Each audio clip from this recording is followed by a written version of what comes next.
Welcome back to the Productivity Podcast, where I give you a daily productivity tip so you can get the most out of your time, your talent, and your ideas.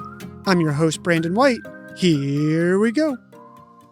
One of the most valuable lessons I've ever learned throughout all of my schooling, that includes 2 master's degrees, was from my 3rd grade teacher, Mrs. Davis, and an assignment she gave us on writing down instructions on how to make a peanut butter and jelly sandwich.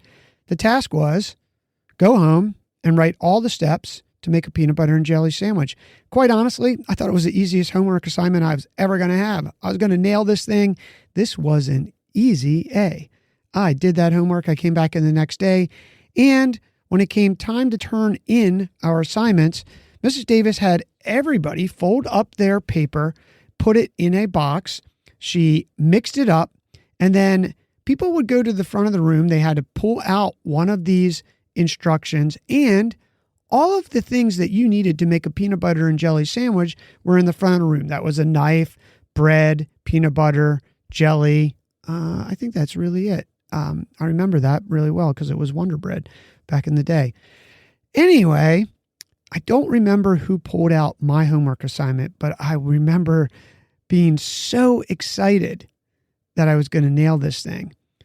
But here was the rules. The person could not improvise. They must follow the exact thing that you wrote down on your instructions. And I was so sad because I forgot to spread the peanut butter or spread the jelly. I took it for granted. And they missed that step, and that was a really bad peanut butter and jelly sandwich. So what's the lesson in this?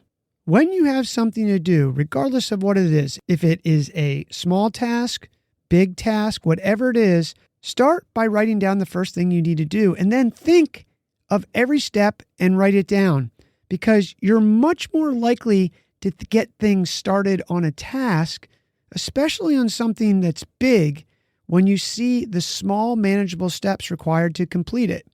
This will also help you avoid feeling overwhelmed and maintain momentum and ultimately execute in a big way, which leads to you being more productive. And the bonus, when you break all those steps down, you know each thing that you need to do, and you won't get a crappy peanut butter and jelly sandwich. Give this a try to boost your productivity. Your move. Hey, real quick before you go, please remember to hit follow on your podcast player. You won't miss any episodes, and it helps support us bring you the show daily. Thanks for listening. We'll talk tomorrow.